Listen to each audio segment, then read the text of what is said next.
one and only Dr. Disrespect is making a crypto game, and he's been stirring up a bit of drama because of it. If you don't already know who Dr. Disrespect is, he used to be one of the most popular Call of Duty streamers on Twitch. However, over the past 3 years, he's been banned from Twitch, fallen into some odd conspiracy theories, and now reached peak washed up content creator status by selling NFTs. But the doc is a little bit different than the Jake Trans and Logan Pauls of the world. Instead of just selling useless JPEGs for hundreds of dollars, he's selling useless JPEGs for a game that he's apparently going to be making. He's been working on this game for a little while now, but yesterday he made a bit of a controversial tweet. I had completely forgotten about this game until I read this tweet, so I figured what better time than now to take a look at the game and see what all the buzz is about. So here's the tweet. Imagine trying to extract with an item that you discovered worth $100,000 on the chain. Think about entertainment value as a viewer, let alone player. A new PvP experience is upon us. The concept of digital collectibles in an online game is so exciting to me, especially an extraction type of game. People saying scam and ugh are just brain dead headline followers. Same people that spend a ton on skins for an annual release game. Same skins everyone has too. So the most exciting thing to Dr. Disrespect is having $100,000 on the line, apparently. Unfortunately for him though, it seems that his fan base is not the most supportive of his foray into NFT gaming. Brandon here responds, ugh, NFT blockchain gaming? I thought you were better than that. Was looking forward to your game, but I should have known better when you dropped exclusive NFT tokens for it. Dr. Disrespect's reply? What an idiot. What a nuanced and respectful take. I think this is what the kids call an L ratio. Another fan brought up a valid concern. What's the benefit or reasoning behind storing game items on a blockchain rather than a centralized database? The doc responds by saying multiple game and platform functionality. Imagine having a digital collectible that has functionality in a completely different game that comes out 7 years later. Alright, I'm imagining it. Not only is this a very poor argument in favor of NFTs, it's a poor argument in general. What exactly is the incentive for a game company to be implementing assets from a 7-year-old game by a completely different company? They'd still have to pay their developers to implement the items in their game, which they'd be getting no financial benefit from doing. It's not like they collect revenue on the NFT, the money was already sent to Doc 7 years ago. It would be a ridiculous business decision and a massive waste of time. There's a reason why nobody does this today. But assuming for some reason that a developer wanted to do this, the fact that it's an NFT doesn't change anything. They still need to work with the original developers to get copies of the original assets, sounds, textures, and so on. None of that is stored on the NFT, and NFT is really nothing more than a transaction on a digital ledger. A sort of digital receipt, maybe. But regardless, let's take a look at what the doc's been cooking, and head over to the website for the game, which is called deadrop. Maybe it's supposed to be deadrop. Deadrop is a vertical extraction shooter, or a VES, for a new age of competitive multiplayer. I'm pretty sure VES is not an industry standard term, and it's instead something that the doc came up with during a Shungite-induced haze. Their website's pretty standard for a crypto game. We've got the animated background, the complete lack of gameplay trailers, and no play button. Instead, we've just got a button to join the game's Discord. While Discord's a fun little chat program, it's not a game. So how can I play this? Well, if I scroll down a little bit, they have a section called How Can I Play Deadrop? Reading through this horrible white on yellow paragraph, it looks like I need a Founder's Access Pass to get into the game and play what they call a snapshot. Learn more about our unique development process here. Let's see what this says. Midnight Society was founded on a vision for making games with the gamers in mind from before day one, day zero. So what does that mean exactly? Let's dive into how and why we do things differently. How games are currently developed. Video games are currently developed according to publisher milestones. That means that specific goals have to be met by certain days in the year to meet an established launch date to maximize sales. These dates are designed around marketing and not the development process. Our process has never been done before, which has proved confusing for media outlets and skeptics. The closest anyone has come to a snapshot before was beta or early access. In truth, they are neither. Access passes are not pre-orders or early access. Deadrop will be free to play. Neither are our founders bug testers. They are consultants held in the highest esteem. Snapshots have never been done before? What are Minecraft snapshots then? Did I just imagine those? Have I been sniffing Shungite all these years? Screw this snapshot press release mumbo jumbo, I just want to play the game.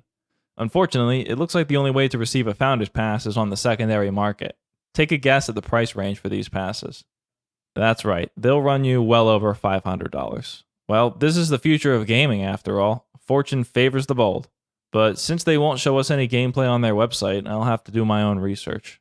Lucky for me, someone just uploaded a gameplay video. Let's give it a watch. Okay, so this game's basically the same as Escape from Tarkov, except all of the items are NFTs. Now, I'm sure they're not actually NFTs in the version of the game that's available today because it's still in development, but if anything, it just proves that NFTs are nowhere near necessary to do what they're trying to do here. Escape from Tarkov and therefore Deadrop are extraction type games. They're loot-based first-person shooters where you select which items you want to take into the battlefield and then try to escape or extract from the game with hopefully more items than you came in with. You can get these items from looting boxes around the map or from killing other players. And if you die, you lose the items in your inventory forever. It's a pretty niche genre to begin with. Really, the only other popular game with this type of gameplay loop is Escape from Tarkov.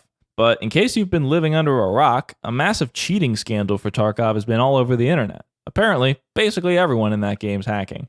Now, people already buy and sell items in Escape from Tarkov all the time, but it's technically not allowed. Where Deadrop does things differently is that they explicitly allow and encourage the buying and selling of in-game items, since they're NFTs. This will cause so many issues that I wonder if the people behind this game have actually put any serious thought into how it's going to work. Since you lose all of your items when you die in-game, that's going to mean that you could potentially be risking thousands of dollars every time you play a match.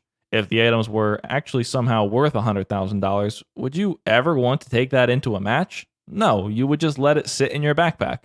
But then, why would it even be worth $100,000? Wouldn't everyone just think the exact same thing? Why would you buy an in-game item if it could be a massive risk to ever use it in-game? Does the value come from the clout of having it in your backpack? Well, I guess according to the doc, the value comes from the fact that you may or may not be able to use it in a game that hasn't released yet 7 years down the line. So essentially, every match of this game is pretty much just gambling. Imagine how stressful that would be. I already get nervous when I'm about to clutch a match of CSGO, but with even $50 on the line, I might have a heart attack. Maybe my mindset's different because I'm not really a fan of gambling in any form, but this just sounds like a nightmare to me. Not to mention that this creates a massive reason to hack in the game.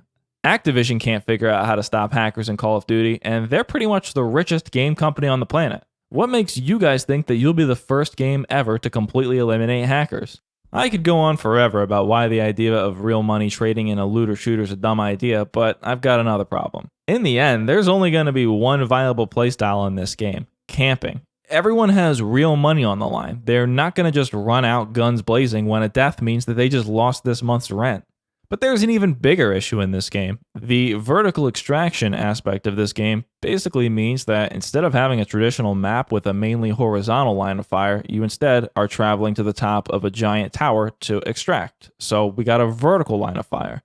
As someone who plays a ton of Apex Legends and Call of Duty Warzone, Dr. Disrespect should know that having the high ground in a first-person shooter is probably the best advantage you could ever have. Basing the entire game around verticality is going to be a nightmare to balance. There's a reason why most FPS games don't have a ton of verticality, and when they do, they're usually battle royales where you could just choose to completely leave the area instead of having to fight uphill.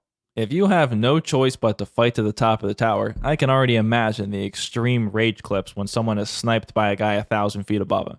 The doc says that looting a $100,000 weapon would be very exciting for viewers. Of course he's going to design the game with streamers in mind. I mean, he's only relevant because of his streaming career. Who the hell would want to stream a game where you're essentially a walking bag of money? Has he never experienced stream snipers before? Hey, I made it! I did it again! I did it again!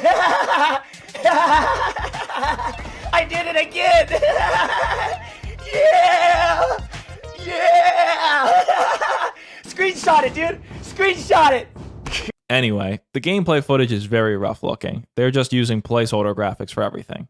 And I mean, that's fine. They make it very clear that this game is in early development. If anything, it's cool that they're letting people play it so early. But it's not cool that they're limiting the testers to a really small group of people who are all financially incentivized to only say good things about the game. And as expected, absolutely none of the features mentioned so far have anything to do with NFTs. There's nothing that NFTs do in this game that couldn't be done with a traditional database. Everything about these NFTs is completely centralized. You'll be relying entirely on the developers of the game to maintain the servers and to not nerf your NFT guns so they lose value. Besides, I'm sure all of the items will immediately be listed for hundreds of dollars each, which will price out the majority of players right away. So, what do I think of Dr. Disrespect's NFT video game? I think it's a terrible concept for a game that's got more issues than the doc's marriage. This concept does not appeal to anyone besides degenerate gamblers and crypto bros. Actually, those aren't even two different demographics, they're one and the same. I'm excited to play this one when it launches, though. I can't wait to join a lobby full of kids with wall hacks sniping me from the top of the tower, resulting in the loss of 2 months' wages. Sorry, honey, we can't eat tonight. I lost all our money because I died in a video game. This video is a little bit different than my usual review content, but I felt like this was too stupid of a tweet to not discuss while it was relevant. Let me know if you guys enjoy these types of videos, and maybe I'll make more. Goodbye.